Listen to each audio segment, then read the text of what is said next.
Okay, I think we're up again. You're writing at your stuff, are you? Yeah. Cool. Right, ladies and gentlemen, thank you for tuning in today. Quick introduction. This is Pat. He's my novice wine drinker who's now getting a pretty good stable of knowledge behind him. His knowledge base is improving. I normally have Dan here, but he's unfortunately not coming today. He's just had some moments, let's just say. And myself, Andrew, who is... He's doing a wine tasting. Well, he's doing, actually, Dan is doing a wine tasting, just unfortunately by himself without us. My name's Andrew as well. I'm the know-it-all, essentially. So whilst Pat tries his barley wine there... Still good. Still good, yeah. So today we're looking at Cabernet and how to adjudicate quality in Cabernet. So for those people, we've got 3 glasses of wine. For those people that are at home, we're going to be doing it in order that I've told you. But Pat's going to be working his way through it. So I come in a bit closer, Pat, it's all good. So we've got 3 glasses of wine, blind poured. And we're going to have to go through and try to figure out which is the best quality. This is a quality test. And from last week you'll understand how we adjudicate quality. This week we looked at Shiraz last week, we looked at Chardonnay. Chardonnay the week before. Yeah. So Cabernet. So we've done the 3 major grape varietals. Just actually off your bat, give me your knowledge base on Cabernet to begin with, though, Pat. Bordeaux region, is that the original? Yeah, the major. So that's like the main kind of staple of Cabernet. In the old world, yes. Yeah, in the old world, yeah, and moving to the new world. I still think Australia probably does Cabernet the best outside of that region. Well, there's quite a few Americans that'll disagree with you on that one. Napa Valley is renowned for its Cabernets. Really? I thought it got too hot there. No, it's actually quite good. Cabernet's grown almost as prevalently as Shiraz. Yep. In the world of wine, top wine is Cabernet. Really? Top most grown wine in the world is Cabernet. I thought it would have been like Sauv Blanc or... No. Cabernet, followed by, I think, Chardonnay and then Merlot, something like that. Yeah. Apart from that, actually Cabernet was the first wine I actually started to appreciate just in... I love the really heavy, chalky tannins that kind of suck your mouth in, and and it kind of seems like a weird place to start wine because then you're just kind of working backwards and you're understanding where the finer points are in the other varietals, which is tricky after coming from Cabernet. But Actually, I would agree with that because a lot of people try sweet wines to start with. We've grown up in a sugar culture. Yeah. So, going from RTDs, all ready to drink, like Bundy and rum and all the rest of it, Bundy and Coke, Jim Beam and Coke, translating it over to wine, you're essentially looking for something that gives a sweetness to it and a really fruitiness to it, which is why Moscatos, Crimson Cabernet, the Brown Brothers Dulcetto and Syrah are all big proponents. Everyone sort of goes that line. And then from there you might buy wines that have quite a bit of residual sugar left in them. Are still varietally correct, but things like the McQuiggan's Red Label or Black Labels, they're a cheaper end wine, but still produce nice fruit to it, but also have quite a bit of sugar. So it gives a bit more of a lifted body to it as well. And then you go from there to Shiraz, and then you find your journey into Merlots and Cabernets and things like that. Yeah. Merlot is another one that usually people go into early because it's a softer style in Australia. Yeah. But in the world of wine, Merlot is almost as robust as Cabernets. So getting an old world Merlot can be as challenging as drinking an old world Cabernet.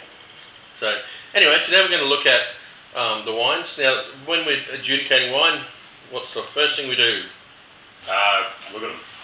Yeah, look at them all together. See if there's any kind of anomalies or... They all look pretty well saying that dark ruby colour. Okay, so what's how would you list that on your notes? What would I write? You're looking at it, so it's Oh, clear, like Yep. not clean. Oh, So clear. yeah, clear. Clear. What intensity do you see the colour being? Quite intense. Well, it's Cabernet, so I was expecting it to be intense. And Yep. Very dark ruby. So Yep. yeah. Dark ruby is a good call. A ruby is a good descriptor for most red wines. It's only when you get young, bright red wine, bright wines like purple colours that you start looking at that. And that's generally going to be a Shiraz or a Grenache. But again, it'll be a very obvious thing. And obviously, as it gets older, you'll see more brickiness coming into it. Yeah. Some people call it mahogany. So Yeah. So all these are looking pretty much on par. I don't see much in the way of age componentry coming in. The second one seems a little bit like browner. More, I'd say it's more ruby. Next one beyond ruby is garnet. So you can actually go. Ruby is a good standard for red. Garnet is when it starts getting that dark, that browny red colour to it, and then from there it goes on to mahoganies. Not mahogany, so it's fortified. It's not on deep garnet after that. But I think this is probably deep ruby more than deep garnet. Yeah. So I just wrote high intensity with. Deep. Okay. So deep and ruby. Okay. So the next thing we do after that, now you do that for all three of your wines. So you start with all three wines, and you can do 3 different pages or whatever. Yep. Start with all three and do all those, because now you want to start looking at the wines fairly quickly, because you've only got 10 minutes per wine to write your full note and give your full answer. So 30 minutes is nowhere near enough time for anybody to prevaricate over writing. You need to be into it, onto it, and straight away. So the first thing you do is you literally can just look at them, hold your bit of paper up behind it, and then start making your notes. And you can either make your notes or you can start writing. I actually wrote my notes out as I went, because essentially I found a formula to write to, which was the wine's appearance shows that it is, deep ruby across the board. Deep ruby on wine 1. Wine 2 shows that it is clean, deep ruby in colour. Yeah. And I just write that basically 3 times over. Yeah. Next part is obviously where we start tearing the wine apart, or start looking into what makes that wine. And the next part is what, Pat? So that colour is that one. Yeah. So what's the next part? Next 3? That's the nose. So it's and what's the mnemonic for it is? CIA. Which is clean. Oh, clean. Yeah, clean. Yep. Intensity. And aroma. So that's it. So again, starting with wine 1. Definitely clean. There's no funky notes. There's no barnyard notes. There's nothing dirty in it at all. It's got some. Well, I'll let you work through. What's the intensity? Yeah. Well, I find it quite intense. Okay. So you reckon it's a high intensity, medium plus intensity? I'll go high. Okay. Yep. High intensity is fine. Aroma. Okay, what are the aromas, or aroma? Cabernet, you can get simple Cabernets, usually of the lower end quality, where you're going to have a simple aroma, or one of blackberry, or Juby blackberry. But when I say simple, you'll only get that. There'll be no secondary winemaking. There'll be nothing else. It'll just literally that. Yeah, I can't really get any like cigar box or anything for this. Really? Okay. All right. So just literally pull apart the flavors one at a time. On the initial notes, for me, I've actually got blackberry. Yeah. I got the blackberry. So therefore, the primary notes. And you start with your primaries. Primary is what the grape brings to it. Yeah. And the primary note for that will be berries, blackberry, or blackberries, berries, whatever you want to put. Blackberry. Yeah. Okay. Do you get any herbal qualities in there? Any green leafiness, or a little bit of I don't know, it's like a stalky kind of. So If you don't get it, don't look for Yeah. it. Don't try to put it in there. Yeah. So I find it's very clean, very blackberry. A lot of blackberry. You can also use the word cassis to reinforce that if you think it is more intense in the blackberry flavour, like in that Ribena we talk about. Yeah. So you can actually say cassis in that if you wish to, if you think the blackberry is quite intense. What's the consist? Cassis is actually a blackberry liqueur. Okay. That is, it actually is distilled blackberry flavours essentially. Yeah. So you are looking at something a bit more. If you think it's more intense than just a blackberry, then you can actually say cassis, or it might even blackberry and cassis, if you feel it's being backed up by it. But I'll probably put that for this one. Like, it seems quite intense. so just put a comma and put cassis.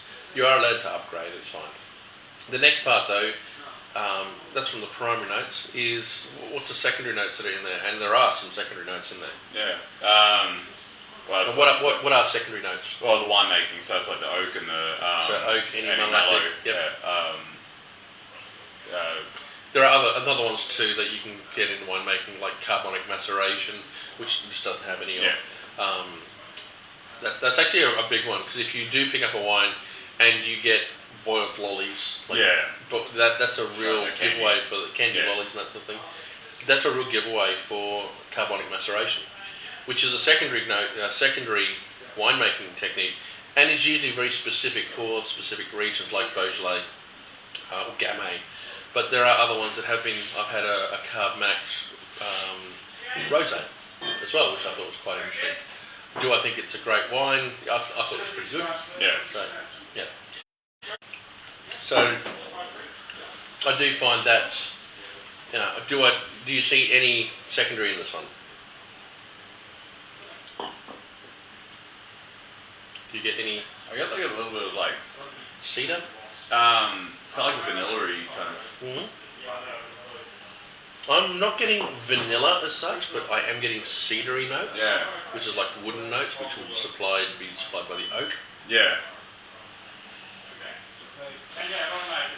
I'm also getting some black spice in there as well. Well, that's what aniseed kind of. Yeah. Yeah. Would that be primary or would that be secondary? It's usually a work between the two of them, but I'd go secondary. Okay.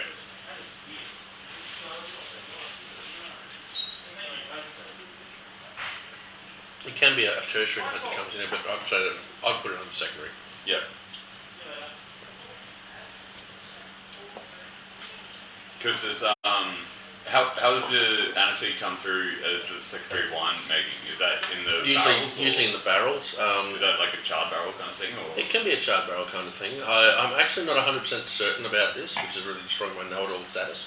But I have actually seen aniseed over wines. We've had it like on the tapenade and things like that, which I thought might have been something to do with secondary winemaking. Or it could be even a tertiary note that turns up in the back. So if you're not 100% certain, as long as you've allocated it to an area, Yeah. if they see it, they'll tick it, but it might not be in the right area, so they might get a half mark for it. But if it's there and you see it, say it.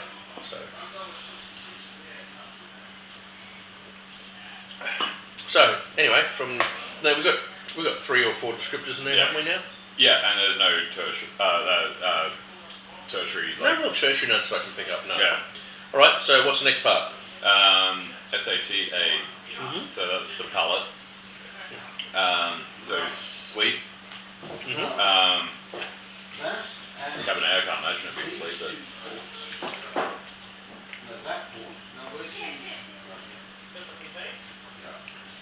So sweetness is the amount of sugar in that. yeah. So So would you say it's dry, off dry? I'll say dry. Like dry, yeah. Definitely dry. And in fact, most red wines are going to be dry. Very few of them are ever going to be off dry. Yeah. Alcohol is the next one. Mm-hmm. Yeah. Actually, it's acidity. Oh, acidity. Oh, alcohol's the next one. Yeah. Mm-hmm.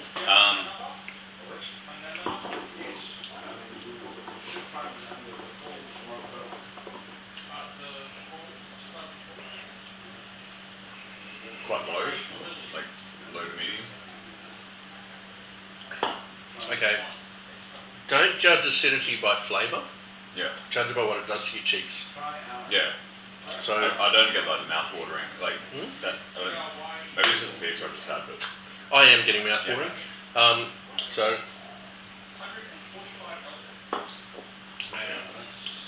especially on the prickling on the tongue, Yeah, and now that let's swirl it through your mouth. The objective is to try and put it through your mouth, which is why people go.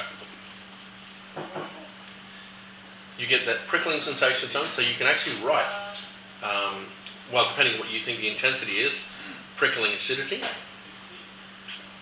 Now, what intensity is it though? Is it low, medium plus, high? Yeah, actually seems quite high now. That I've switched it around. Literally, say high prickling acidity. That'll net you quite a few good marks. By the way, one of the big things about Cabernet is the reason that it's so beloved is that whilst it produces some fruit, like fruit esters, it's also renowned for its acidity. Acidity is what Cabernet is known. In fact, Cabernet Sauvignon is actually a blend of Cabernet Franc and Sauvignon Blanc. Yeah. And the big indicators for Sauvignon Blanc is rasping acidity. Yeah. So, as this is a child of those two parents as such, it gets its red fruits from Cab Franc, and it gets its acidity from Sauv Blanc. Okay, so T, that is tannin. Yep. It's Cabernet, so it's not as high as I thought it'd be. It's still like pretty high. Okay, so your medium plus for the acidity? Yeah. So your medium plus acidity, medium plus tannin. What sort of tannin is it? Is it fine grained? Is it chalky? Is it drying? Is it Seems a little bit chalky. okay, yeah, write the chalky down. So chalky tannins. Okay. Okay. Next up, Alcohol. A is alcohol. And you can probably pick that up from the nose. Yeah, I got a fair bit on the nose, but yeah, so I'd probably go. And by the way, does it taste like a French or an old world Cabernet? Cabernet? Definitely New World. Like Newer Cabernet, you're going to be getting a Cabernet sitting at about 14 to 14.5, maybe even 15%, which immediately puts it into the high category. yeah, so Medium plus essentially sits, I think it's, I'm trying to remember what it is. It That'd be essentially around sits like about 13 to 13.5, and then 14 to 14, 13 to 14, and 14 to 15 is high. yeah, When we go to fortifieds, however, then we do another, we literally write a fortified tasting separately. So you will never get red wine and a fortified in an exam because this would destroy these two. Yeah. You'd have no chance. They're not even in the same category. yeah. Okay, so next up. Blick. So that's No. Try again. Oh, damn. Oh, ding a ding dang do. You've destroyed the next part. Really, really important that you get your mnemonics down. Yeah. So, SATA, B, F, F, F, F, and then Blick, Q. Yeah. Okay. So and that's under. So B is my round shape. It's my body. Oh yeah. Okay. Yeah. Now, literally without tasting any more, remember body comes from the weight of the wine, the palate, the weight of the wine in your mouth, plus the alcohol. Yeah. So if it's a really glycerol-y wine, it'll be a full body. If it's a really light wine, it's going to be light bodied. If it's flavored, it goes over your palate, it doesn't give you any palate weight at all. But literally because of the first part of your notes, what would you suggest? Full body, like. Yeah. There's no like gradient of that, is there? It's just kind of full body, medium body. No, there's your low, light, medium, and full. Yeah. In there, and that's generally what you work with. If you feel that it's a medium body wine, stick with medium. Yeah. But this is a fairly full body wine. Yeah. So flavor. Intensity, flavor intensity. Yeah, flavor intensity. So yeah. I'll go. Wait a second. Probably high. Because it's got the intensity and the. True, but it's whatever's in the glass in front of you. Yeah. So I would go medium plus or high. I'm quite happy to go with either. I'll go medium plus. Okay. If you're going down a route though, Yeah. and you feel it's high, say high. Don't be afraid. If you stuff up and it's a medium bodied, as you've got everything else as medium plus and highs and medium plus and highs, Yeah. going to medium body is actually a detriment to the wine because it means it's unbalanced. Oh yeah. So therefore, if you've got a high tannin, high acidity, and it tastes in balance, it would suggest it would be high flavour intensity. Yeah. So I would definitely go either medium plus or high. Yeah. And as I believe that, I just to make sure it stands out for you, I'd probably say either medium plus or high. But I'd go high myself. Yeah. Okay. So what do you say? Medium plus? Yeah, I said medium plus. Okay, that's fine.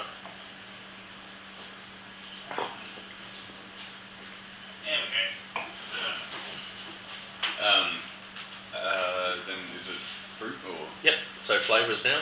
Oh, flavors. Yeah. And unless you're Is picking it up, how many flavors? Like so. literally look at what you've smelt. Yeah. Do you taste all that? Yeah. You can replicate that straight down there. Yeah. If you get anything else on the flavour profile, Yeah. like nuts, or you might get some tertiary notes turning up with some bottle development, that's possible as well, in that your fruits can be maybe slightly jammy, or you might pick up some leather or some cigar box. Yeah. And in fact, looking at this with the taste, I am picking up some tobacco or cigar box. Yeah. So literally, I'm picking up those smoky notes of cigar box in there. Yeah, I can see that. Yeah. So write out, essentially copy what you've done for your aromas, Yeah. and if you find anything else in there, whack it out. So. Primary notes So you just write it out. Yep, literally you just rewrite it again.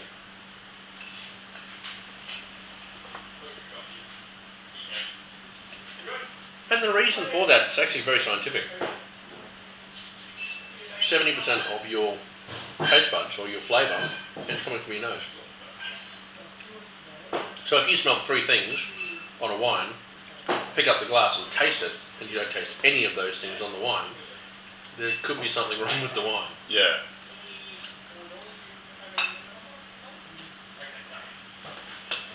And then the third F. So. What are you tasting now?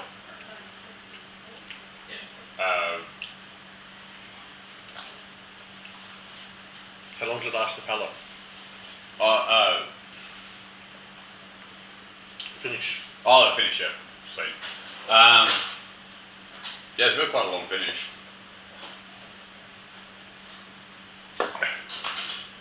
Yep. Is it a pleasant long finish? Yep, I'd say so. Is there more than one flavour in the back as it's finishing? Yeah. Like. Or does it have all the flavours that you've tasted and they all remain through, or do some of the flavours drop away and it leaves some flavours at the end? Well, I get some flavours at the end. Okay, so therefore the finish is long, Long. because you said the finish is long, with some complexity.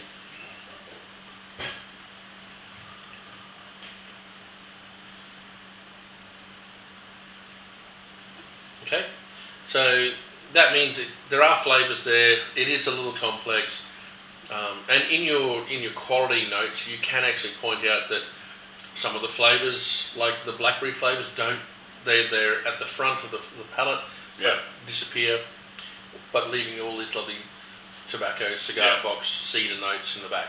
Yeah. And you can do that quite merrily, and that's not a detriment. That is actually just evaluating the wine as what's in front of you. Right, yeah. So that's your major components done. Now, if we were doing a quality assessment, which we are doing, you follow the blick.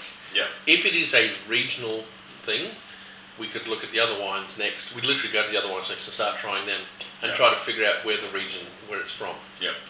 Okay, so let's have a look at the other wines and we'll see. We'll do a quick jaunt of that one too. So, do you want to do the blick now or do you want to wait? We'll do it at the end. Do it at the end? Okay, so leave some wine in your glass. It's always easier to do your blick whilst you're doing it though. Yeah. Just to give you a heads up. But we're doing quality, so I think we should really do the blick straight away. Okay. I reckon we should. So just leave some wine in the glass and we'll go back in there. So, balance wise, literally you stop tasting, you push it away, and now start showing us what's the balance. So hit me with all of the descriptors, all the intensities. So I got. So the aromas are high. Yeah. High intensity. Yep. Blackberry citrus. Yeah, so it's high intensity. Next one down after that is acidity. Yeah. So what's the acidity say? High crippling acidity. Yep.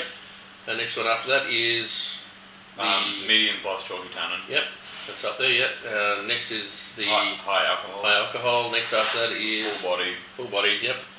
Flavor. I've got medium plus. Okay, that's it. So I'd say it's quite well balanced, like because they're all quite high. Yep. They're all high. Yeah. They're all balanced into it. They're medium plus. Might be a little bit of unbalance between. The flavour. So your flavour is medium plus. And what's the other medium plus you got there? Tannin, is it? Tannin, medium plus. Oh yeah.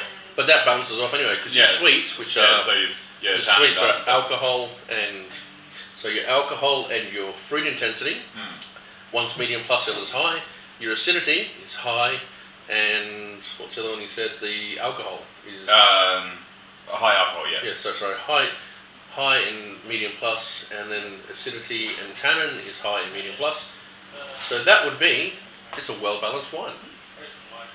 Not just well balanced in that the sweets to the dries, but also probably where do you reckon the balance is in regards to the primary, secondary, and tertiary internally? What we call the internal balance of wine. What do you mean by that? Like how does the first compare to the primary? Yeah. So do you get blackberry balanced off to the secondary winemaking notes to the tertiary notes? Well, I haven't got really too many tertiary notes, but I've got like the primary and the secondary seem pretty balanced off, like none over the top of each other. So therefore write that as well. Yeah. The internal balance of primaries to secondaries, or the grape to the winemaking is balanced too.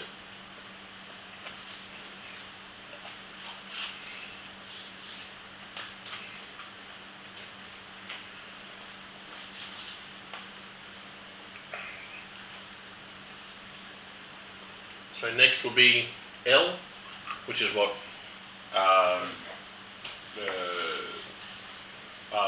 The length. Yes. Yeah. And what have you written for the finish? Long finish with some complexity. Yep. So therefore, literally, your length is a long finish. So therefore, it's lovely long finish. Particularly leaving the cedary tobacco box notes on the palate for an exceptionally long time. That's indicative of a particularly good wine. When you find out this is a $15 wine, then you start getting worried. Do you like it? Pardon? If I like it and it's $15, that's a win-win. Woo, a win-win. Okay, so that's fine. What's the next one?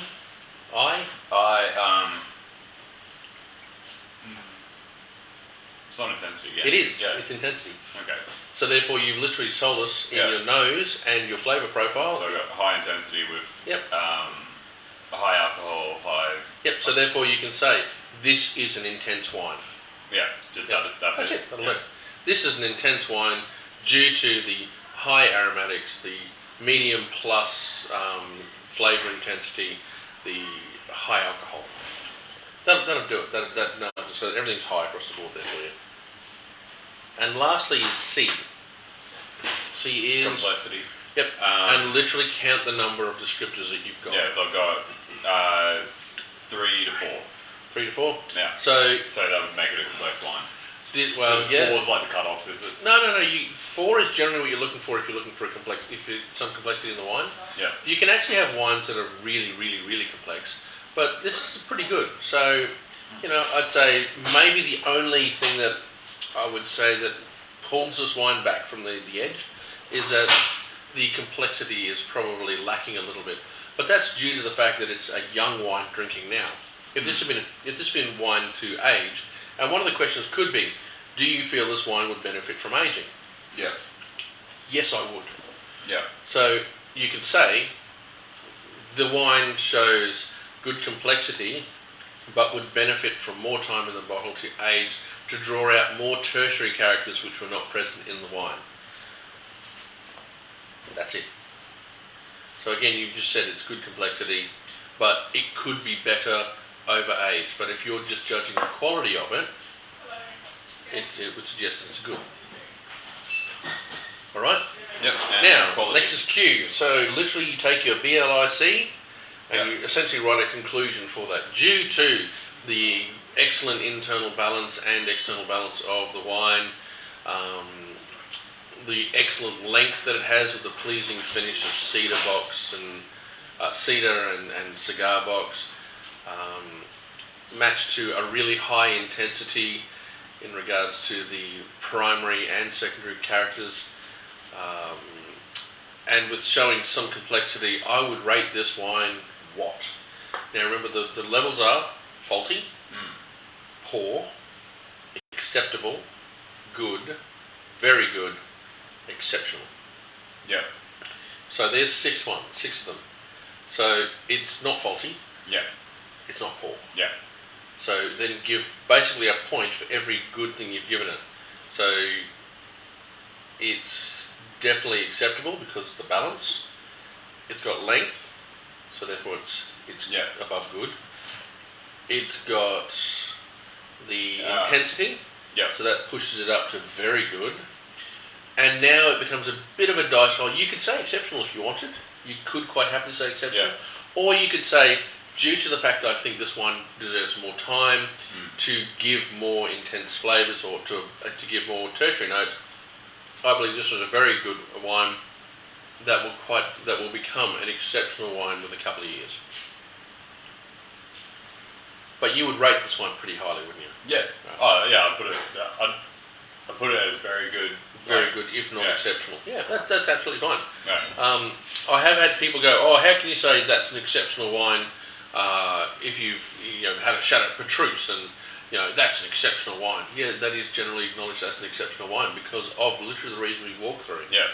A wine that is 2/3 the price of it, though, can still be an exceptional wine.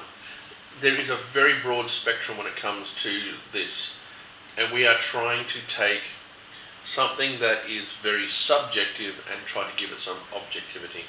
And so that's what we're doing with this. So we're literally saying, well, you can say that Chateau Petrus is the greatest wine ever made and it is exceptional, but it is on the far, far end of exceptional. Whereas this wine, I would probably put just on the cusp of being exceptional. So whilst they're in the same bracketing and category, yes, Chateau Petrus is going to be so much better. All right, let's go to the next one now. By the way, that took us, we'll say 5 minutes for a chat, 25 minutes. Yeah. So you got 5 minutes to the last two wines. Anyway, so next.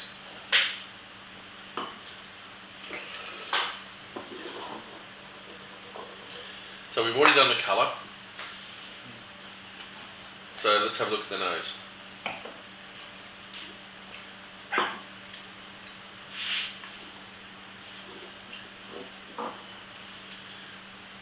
So what is the first one? See there is Clean. clean. Yep. Yeah. That is it. Clear. No, clean. Clean. Yeah.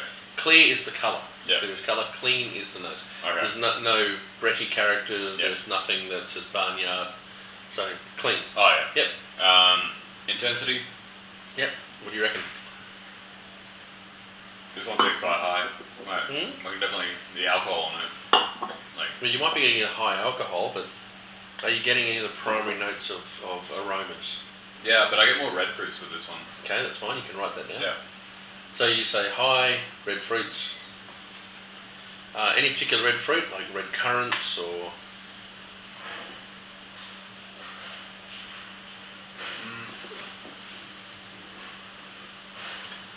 I will say for me, I'm getting underripe blackberries. Yeah. But- like with the kind of Yeah. soury note. Yeah, but underripe blackberries. But that's not necessarily bad. I think your red fruits, I would go red currant myself or cranberry. I get cranberry. Yeah. So go for cranberry then. So essentially, when it comes to the marking for this, they'll go primary note. You've got high primary notes of red fruit. Okay, you've got primary. You've got red fruit. Yeah, it's usually generally black fruits, but no, I can see that. Oh, cranberry. Oh, it's that dried red. Yeah, okay. Remember, the people that are marking this are going to be marking hundreds of these. Yeah. And generally, you're going to be, you might pick up something that hundreds of other people don't. But generally, everyone's going to get some sort of similarities to this. Yeah. So, do you get any of the secondary winemaking in this? Get a little bit of cedar. Yep, I get some cedar notes in there as well. Yeah. Some cedar notes, but no tertiary notes. And No. I don't really get much more in it, but that's still pretty good.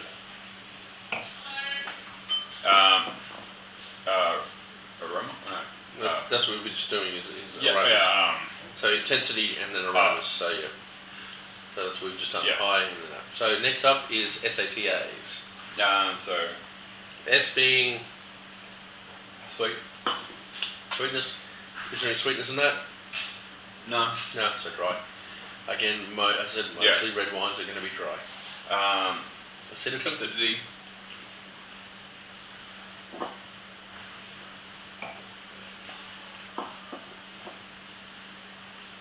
Yeah, I got the prickling acidity with that one. So, do you think it's as high as the last one? No. So we go medium plus. Yeah, medium plus prickling acidity. Now, from that taste that you've just done, you actually shouldn't need to pick up the glass again, but because we're learning. Tannin. Tannin. And where do you pick up tannin in your mouth? Cheeks. No, well, yes, you can pick up the cheeks. I generally get it right above the teeth. Oh yeah. It seems to be a really sensitive area in the mouth to pick up those tannins running across your front part of your teeth, which is why when you do this, Oh yeah. that's where the tannin sits. And that's a really good way of telling it. The flavours of the tannins, so you'll pick up on the sides of your tongue. That's why we talk about fine grain, chalky, drying, all this. Now, do you think this is chalky or drying or? It seems more drying than the last one, but Yep. Okay, we'll just write that down. So, and what's the tannin for it? I go quite high. So you say high. So Yeah. Make sure you say high tannins. So high drying tannins. Yep. Next up, Alcohol. Alcohol. Yep. It seems a little bit more warming than the last one, but they're all high, so. Well, generally, they're almost always going to be high. And this does so high. Yeah. Yeah. We have some really pleasant sort of fruited notes that are turning up in there. I actually started I know it's because you mentioned last time the candy lolly kind of thing. Yep. Yeah. So again, high alcohol. Yep, that's fine. Next is body. Body. Full body. I wouldn't say as full as the last one, but. Well, I was going to say I probably wouldn't go. I wouldn't say anywhere near the last one personally. Yeah. So medium plus maybe, or medium. Yeah.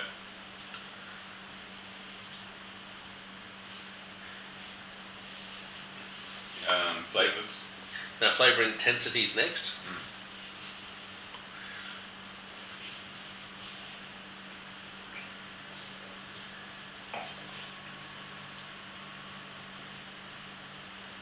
I feel like the flavors are a bit more intense than the last one. Yep. But do you think that the flavours are more intense, or just the primary flavours are more primary intense? flavors are more intense.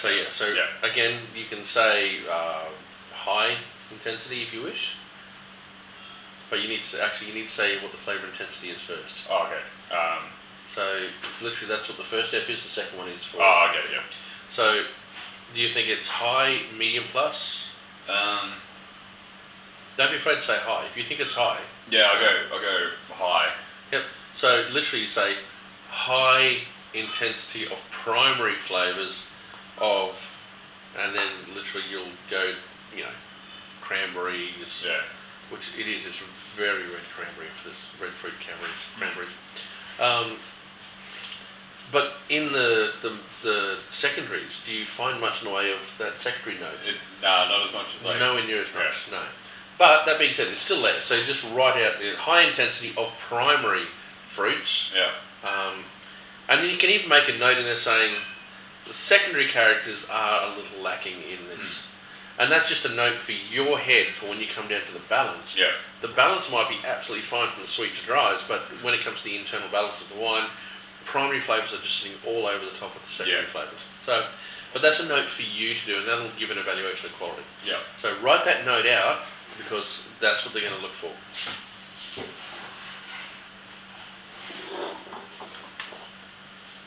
Hello. It's an excellent little wine, I must admit. I really enjoy this wine. I do, but I'm looking now more into if you start evaluating wines, like even though it's a wine you might like, you've got to be impartial and critique it. Being very objective about wine. Yeah. It's very hard to be objective. It's like being objective about women. Or men, if you're a woman, or if you like men, I don't know. But if you might find, and I know my wife does, she finds me attractive. And she thinks I'm wonderful. Subjectively, I'm attractive to her. Objectively, I'm a potato, and I have no doubt about that at all. I'm an ordinary looking guy. I'm not ugly, I'm not stunning, I'm not Brad Pitt, but certainly subjectively to her, I'm awesome. But when it comes to breaking down my facial features, my weight, my size, then subjectively or objectively, I'm just a potato. So therefore, you do get in wine the same thing. I might love wine. I love a really good, heavily American oaked Shiraz. My go-to. Doesn't win wine shows. Will get absolutely lambasted in this tasting method as well. There's nothing to say you can't love it. And to my wife out there too, you are stunning. But you are stunning both objectively and subjectively. Alright, so flavour intensity then. Yep. Flavour. Flavour, where you've just written those flavour notes down. Yeah. And finally, finish. yes. It's alright to go back to this, but generally you told me straight off the bat what the last one was, without having to go back to the wine. Yeah. This one? No, the finish is nowhere near as long as the last one. But it's not short. It's not short, but so I'd do medium finish. Yeah. Medium length finish. And do you feel it's got some complexity, simple, what? I'd probably go simple. Oh no, there is some. We still have some cedar notes in there. We still have some primary fruits in there. There are a couple of different flavours of primary notes in there. So I would definitely say it's got some complexity. Alright. Remember, if it's a simple wine, you will have one flavour. That's it. Oh, okay, yeah. Yeah. But there's some complexity here. Just on the side, do you reckon that'll benefit from age? Hey, do you mind taking this in? Wonderful. Well, the alcohol is quite high, so because the alcohol balances off with the acidity. Yep. So maybe So we're looking for the development of tertiary notes. Yeah. Do you think this will develop some good tertiary notes? I think it's good. Okay, well that's fine. So do you reckon it would benefit from them? Oh, benefit, I think it would, definitely. Okay, yeah. So is this a one that you should drink now, or you think would benefit from a couple of years? Or do you think this is too young to drink now? Is that that's a hard one because It's actually not. This is actually really simple. So everyone gets really hung up on this sort of thing because yes, it might improve, it might go wonderfully. Do you enjoy? Is this drinkable now? Yes, it is. So therefore, it's not too young. So this definitely is. You can drink now. Will benefit from some aging. So it literally goes too young, drink now but will benefit from aging, must be aged. Okay. That's literally there's only 4 of them, and the one that everyone kind of goes to is drink now but would benefit from some aging. In this particular case, I reckon that is literally what that one is. Yeah. This particular case, it is the same thing, but I would prefer to see this one age a couple of years. Yeah. So I would say this would benefit from aging. Yeah. Because I think this one, the fruit will die away pretty quickly on, and really that's the big driving force behind this one. Yeah. But in a couple of years it'll be great. In 15 years. That'll be stunning. Anyway, So now we've got balance. so balance. Well, we talked about this. Yeah. So, I've got medium body, medium acidity. We've got drying tannin and But dry. what, high tannin. You got drying. Drying high tannin. Yeah.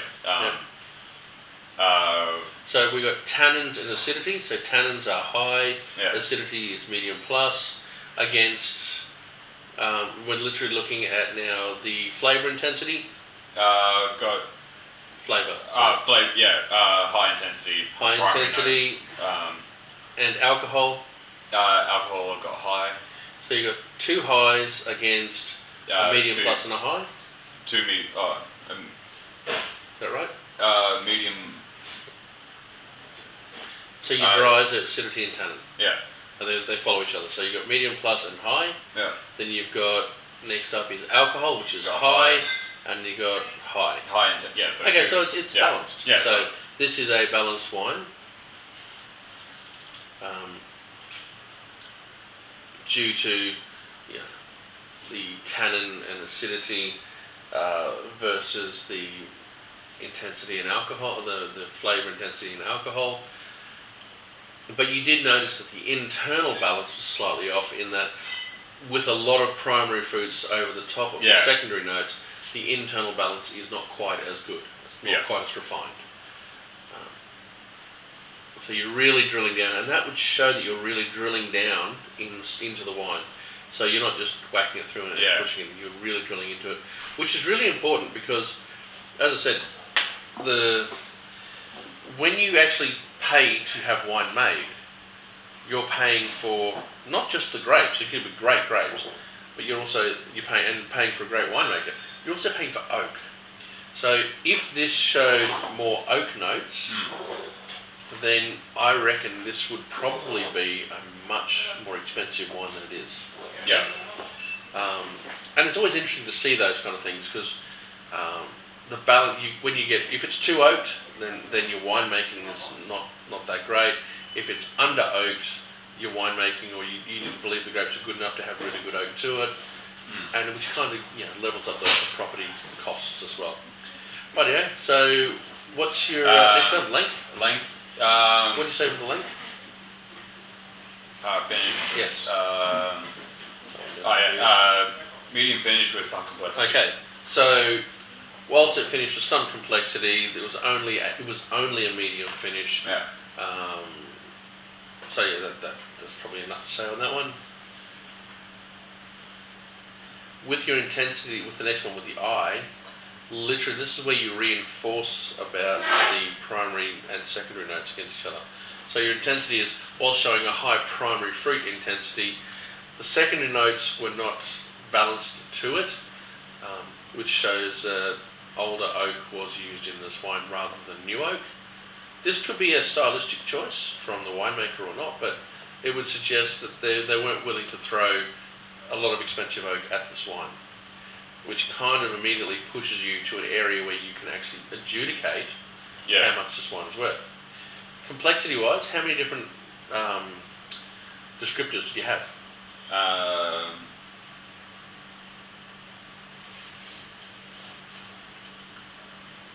think you only had 3. Oh yeah. So I've just got red fruit, cranberry, cedar. Yeah. So only 2 in that one. And in the flavour intensity, was there any more that turned up?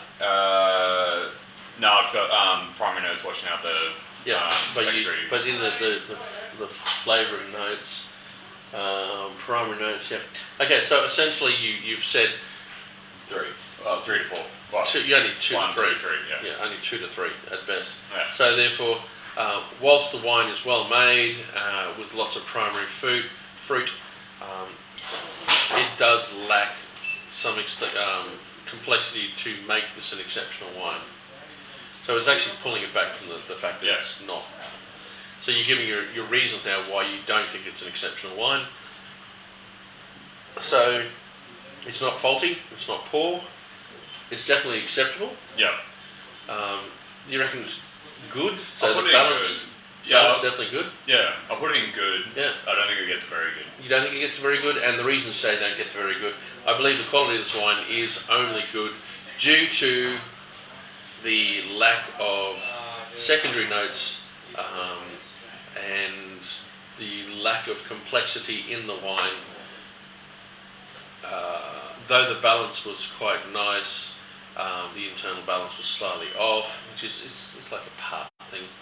So I would probably push this one again on the cusp of good to very good. Yeah, I just don't This think.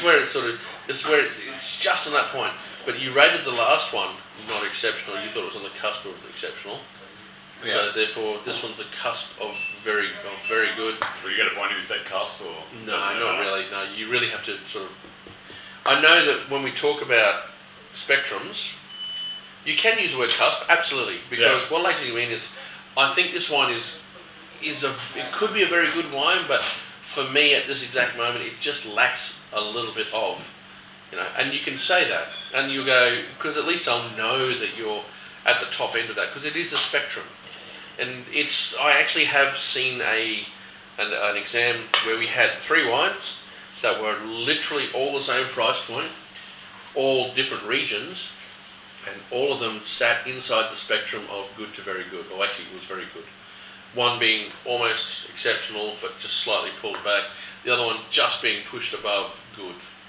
So you can, inside that spectrum, suggest where it could be. It's like if you think it's dead set middle, or if you think it's on the cusp of being exceptional, but could benefit from a couple of years aging to get it there, you can put those things, and it'll give the marker pause to think, okay, so he's definitely put it into this category, and in the quality level assessment, he thinks it's on the cusp of being exceptional, but he thought it wasn't quite exceptional.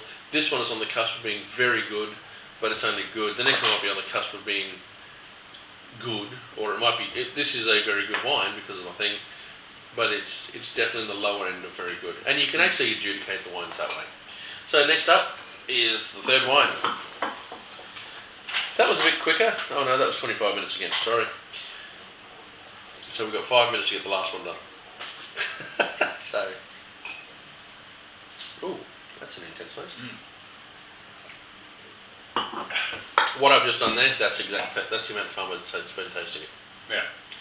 And I'll be start writing furiously. Um, So, we're up to the nose. Sweet. Oh. So, CIA. So, is it clean Yeah. or is it dirty? Definitely clean. Definitely clean. The intensity of it.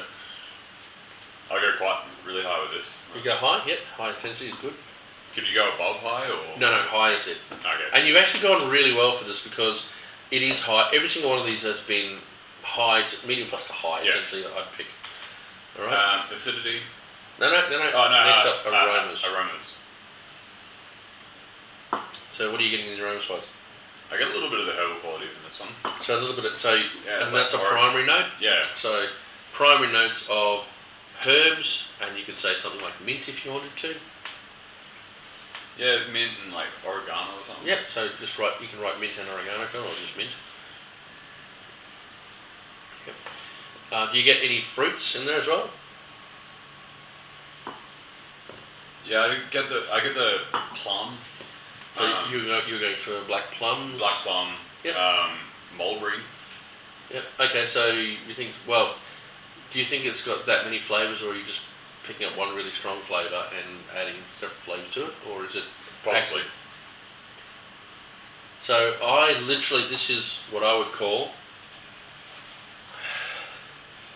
I would literally say that is cassis. Oh, That's a very Ribena sort of note. That's under the. That's primary notes under berries, cassis. And then secondary. So any secondary in this? I'm not getting any cedar. No, I got a little bit of tobacco though. Yeah, a little bit of tobacco. That's a tertiary note though. Yeah, that's fine. You can be a tertiary with that. I'm not getting a huge amount of cedar. Like I'm getting there's no cedar note there for me. There's no nuts. There's no nutmeg or cinnamon. I'd say that they've used an older oak for this. Yeah. So I wouldn't put a tertiary note, a secondary note in there. Is there any tertiary notes? Well, there's definitely cigar box in there. Yeah. So I get tobacco. Tobacco? Well, in that case, right, tertiary notes of tobacco. That's it? You move on to the next one? So sweetness? Sweet. Dry. Oh. Well, it's dry. Yeah. You've literally just tasted it a second ago. You'll know it's dry. Alright. After that? Acidity. Yeah, this one's quite high, really prickly. Really? Okay. Well, I get the prickly. I'm not. So hold on. Let's try that again.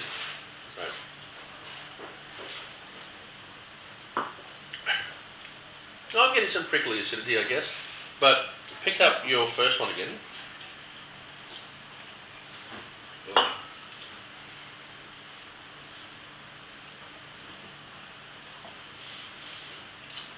Yeah, it's not Not as intense with the acidity. So therefore, do you think it's high or only medium plus or medium? I'll go medium plus. You go medium plus? Yeah. So medium plus, and you can still have prickly acidity because it is a little bit prickly. The other funny part is I'm sticking my nose in here and it's developing dark chocolate. Yeah, well, that's what I've noticed. Yep. That one's Massive dark chocolate. Yeah. Massive dark chocolate.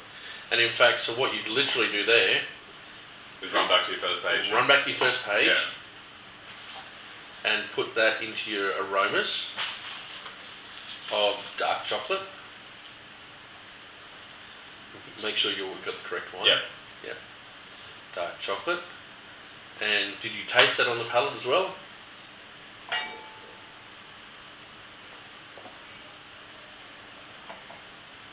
Yeah, a little bit.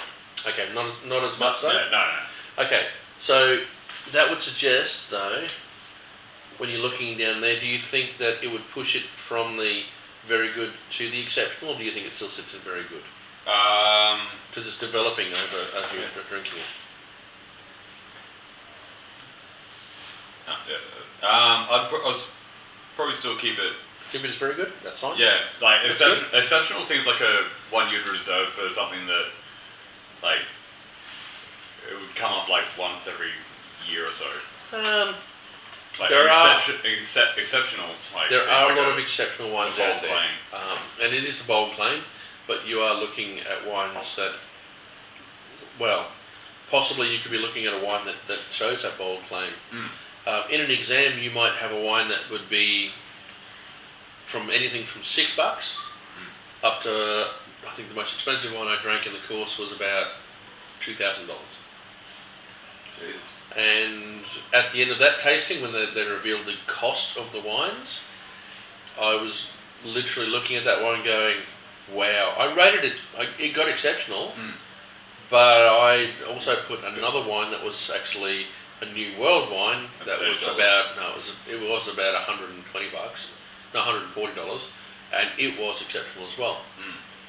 So, whilst we are talking about an exceptional wine, literally you've got the lies there, BLIC, the point.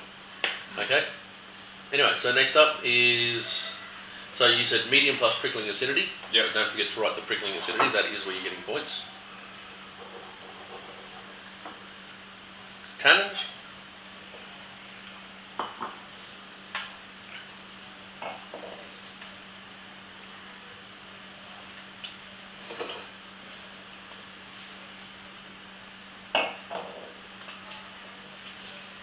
The fact you're going back for a second taste suggests something. Yeah, it's high. Yeah, I'd go high. Chalky.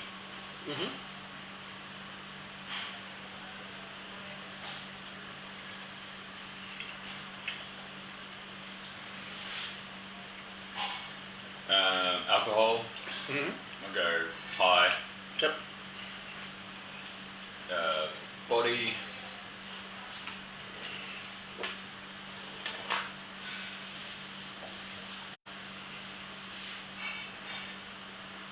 It's full body.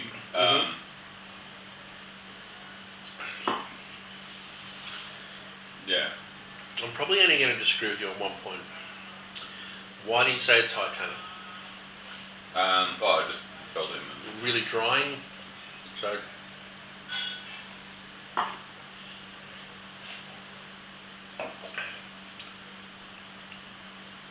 I would put it at medium to medium plus myself. Mm. You've chosen high, stick with high because it's your tasting note.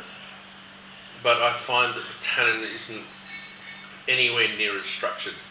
And the acidity line certainly doesn't have the structure of a really good spine of acidity through it.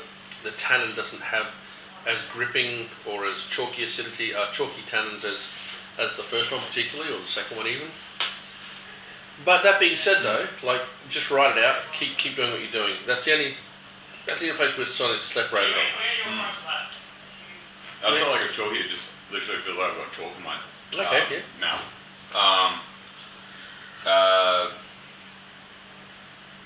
was that? It's B.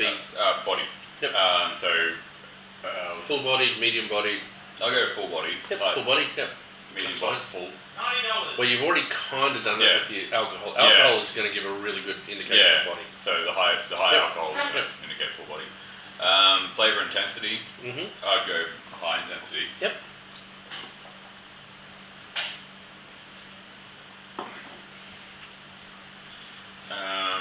Flavors. Well, look at your nosing.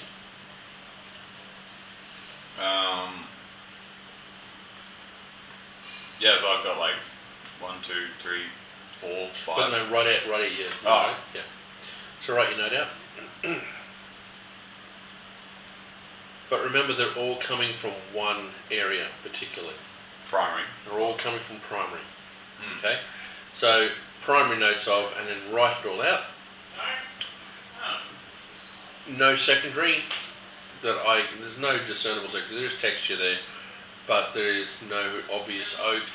I'm not getting any cedariness. I'm not getting any nuts. Tertiary wise, I don't think there's any tertiary notes in there really chasing. A little bit of tobacco. I'd go maybe tobacco is close as you're going to get to tertiary notes. Yeah. So there's some tobacco. So there's one of the ways you can get tertiary notes into your wines younger is you can literally do the fermentation and bubble through it. So in white wine, when we're talking about fermentation, we're talking about a stainless steel tank that's generally sealed, okay? And the fermentation goes on, and that's essentially an anaerobic reaction. Yeah. With red wines, it's usually anaerobic reaction, and it's the cap on top of the seed stalks and grape skins, the leaching colour out of it, allows it to breathe as such. But and it's that cap that'll when you pump over that leaches out all the tannins and things. But it still has a fair bit of micro-oxidation occurring. If you want to get more micro-oxidation occurring, you can actually add literally a fish bubbler in the bottom of the tank. And this happens in Bordeaux too. And it bubbles up to the tank, putting air into it, and therefore giving those tertiary characters earlier in the wine. Just accelerating them. Yeah, kind of accelerating them. It's basically you're micro-oxidizing the wine slightly. Yeah. And what that means is that you don't need to push quite as many secondary characters into the wine to actually make it look more complex. You can actually get those notes setting up. And that's kind of where I'm thinking this tobacco is coming from. Okay. Either they've made it quite with large fermenters, and the cap has been a bit thinner or a bit smaller than it normally would be. Yeah. And therefore it's probably oxidized a little bit more, so I'm getting some of those oxidative notes, but not oxidized in the sherry notes we had previously in some stuff.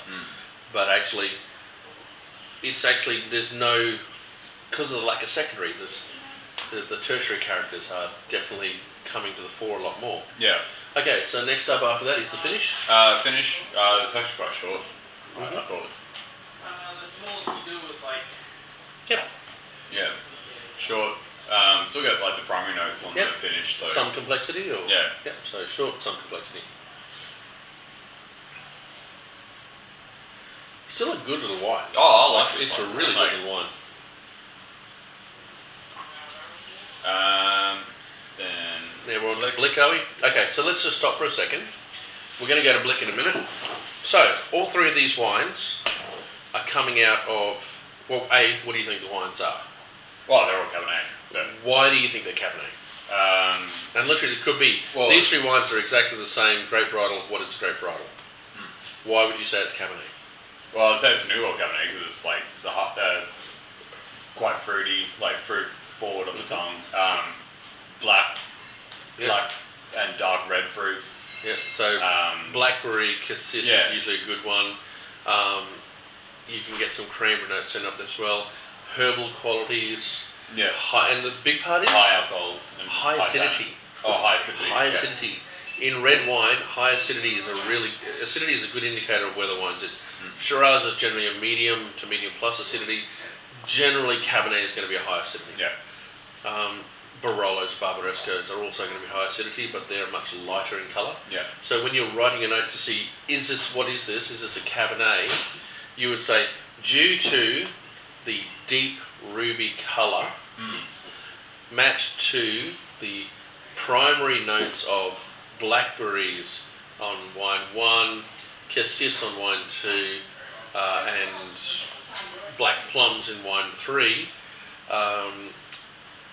matched to high acidity across the whole spectrum, also showing tannins, high tannins, chalky in wine 1, whatever, wine 2, wine 3. I would suggest this wine is a Cabernet. Yeah. And you've really given all the indicators for it, and that's going to be one of the questions is, all three of these wines are the same grape varietal, what grape varietal and why? So this is something, when you're doing a structured tasting like this, think about what separates that, the commonalities between the three of them. And when you're talking about it, you talk about wine 1 versus wine 2 and wine 3. But what they have in common rather than what they have different. So you're talking about what they have in common. Yeah. If you didn't know what these wines were, name any other grape varietal that you think there possibly could be.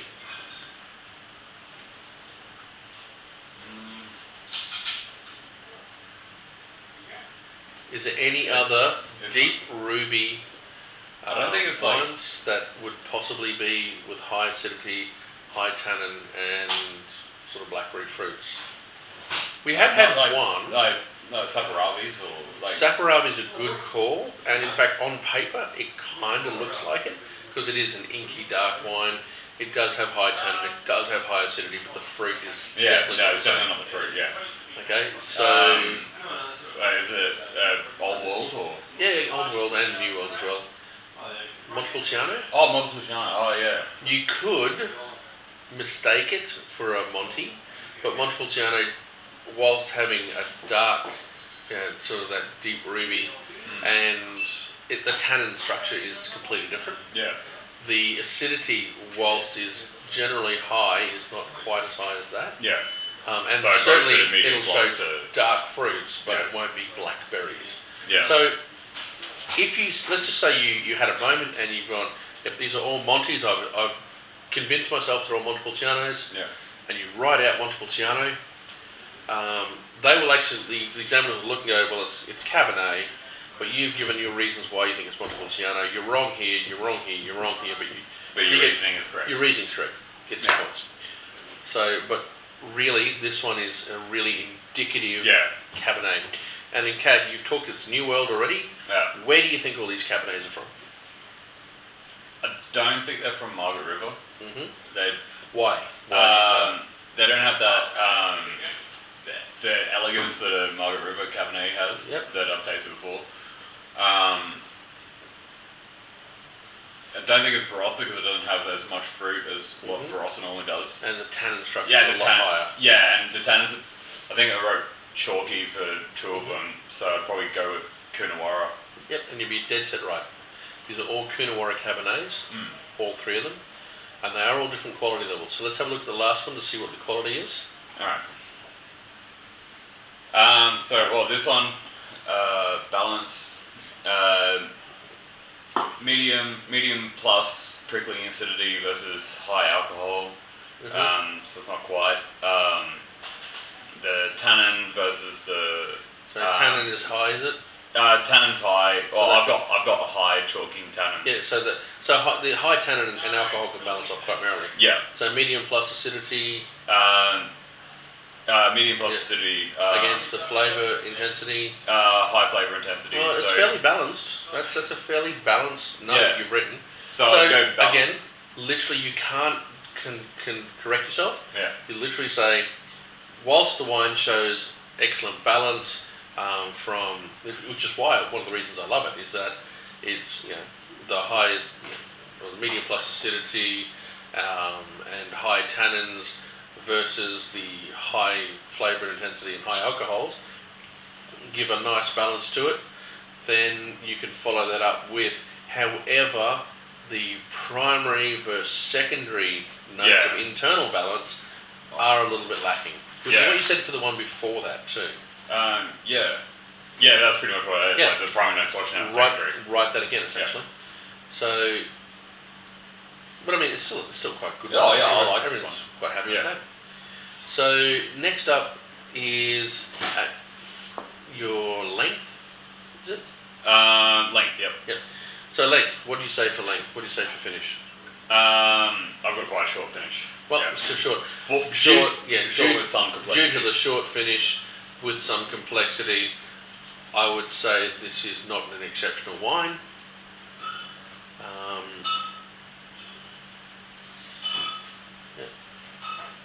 What about the intensity? Intensity?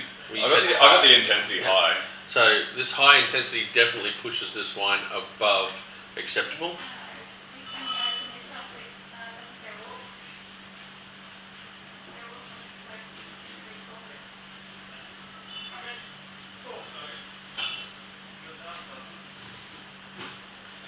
And then complexity.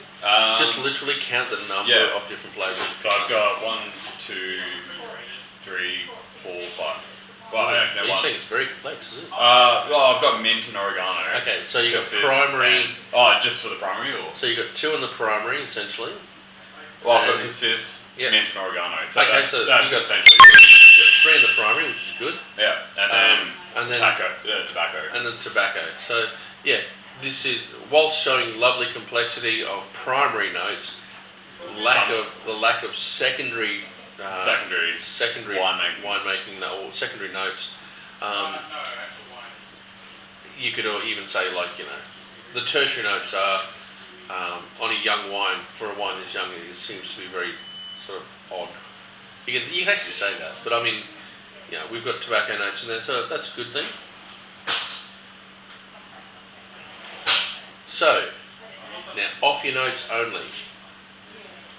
Does it have? It's not poor. It's definitely acceptable. Definitely acceptable. Is it the good? balance is the balance will push it to good. No. So the balance will push it to acceptable. Acceptable. Yeah. Next one will push it to due to the short finish. So that stops it going up. Next. High intensity pushes it above good. Above acceptable. Also has some complexity, is lacking in secondary winemaking. So again, you'd probably put that on the lower end of very good. Yeah. So again, you'd say, whilst I believe this is a very good wine, I believe it, due to the lack of secondary characters or secondary winemaking notes, I would actually say this is the low end of very good. Okay, so whilst you're saying it's at the low end of very good, and you said the other one's on the cusp of being very good. Yeah, so the low end of good, sorry. They're still separated by the same margin. Yeah. So, it's easy to be really, really this, and this, and sometimes it is going to be prevarication. So do you want to know which order they're actually in? I reckon according to your wine notes, that's your the cheapie. least. Yeah. I think it goes in that order. Yeah. Cheapest, middle, the highest. And you are quite correct. The wines are, for people playing the game at home, this is the cheapest one. Zilzi's Regional Coonawarra Cabernet. That's the expensive one? That's the cheapest one. Oh, about $15, $16. That is actually a really good wine. It's actually grapes sourced by Zilzi out of Coonawarra. They use old oak on it. They don't. This is not not expensive wine, so they use old oak on it.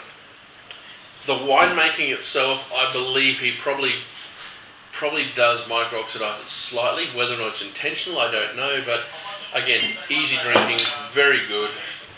Shows the typicity of Coonawarra. We usually have it on special for we usually have 2 for $30 type. Yeah. It's a good little wine, great little wine. In fact, it's a really good quaffer at home. I thoroughly recommend it. The next one is hand-picked. This is Coonawarra Cabernet. So hand-picked. Don't tell where it's from. Don't tell where it's from. No. Well, no, this one is actually Coonawarra.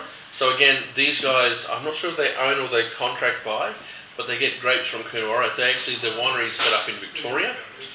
These guys obviously get wine for Coonawarra grapes and make the wine. Again, because they're making it at a $25 price point we're looking at, they're using slightly older oak, but probably not quite as neutral oak as this one, because it did have some notes of secondary winemaking in there, some cedar notes in that. Yeah, the second one I got cedar. So it probably has some new oak, but not a great deal of it. And in fact, the best barrels from this one would probably go into their top tier Cabernet. I think they do, I'm pretty sure. And the last one is Bowen Estate, Coonawarra Cabernet. Now, this one is 2019. So really do young. you think, this one here is, that's a 2015. Oh, so that should have some tertiary. That should have tertiary notes Yeah. on it. This one is 2018. Yeah. So, So that still could quite- be where That's a sweet spot kind of. that's kind of super.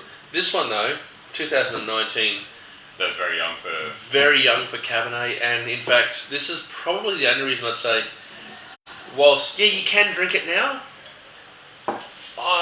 do you think it would benefit from aging? Hell yeah. Yeah. I would whack that down for at least 3 years to get the best out of this wine. Whilst you can drink it, may drink now may benefit from. I would probably hang my hat on the fact that this one should be laid down for at least 3 years, which is terrible for retailers. It's us. We need to sell this. It needs to come into the shop and out again.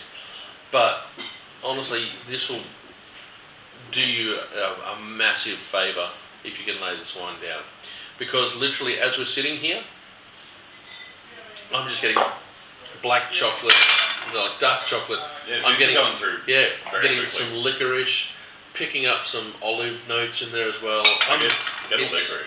It's getting more and more and more complex, and that's what's going to happen when the wine ages. So we've walked through Chardonnay, Shiraz, and Cabernet on quality assurances. Next up, we talked about how to write up about what the wine is. So what do you want to do next? Did you want to do another one, which could be anything from a mixed bag to a region or a country, or did you want to go to another quality assessment? Where are you looking? What's the next one you'd like to do?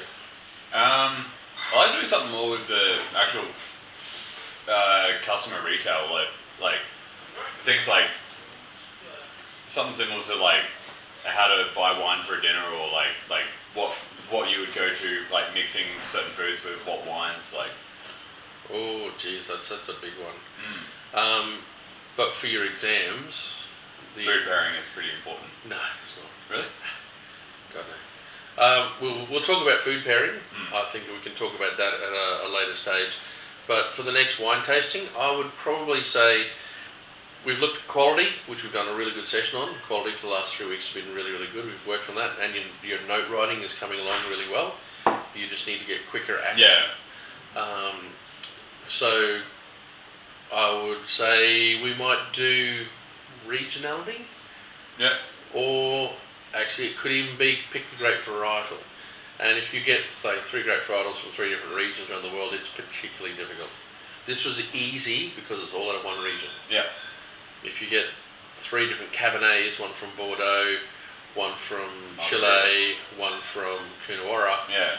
there's always going to be a gimme in there, and the gimme would be Coonawarra for us. Yeah. If you're French, it would be Bordeaux. Yeah. But also I can't afford much more in Bordeaux.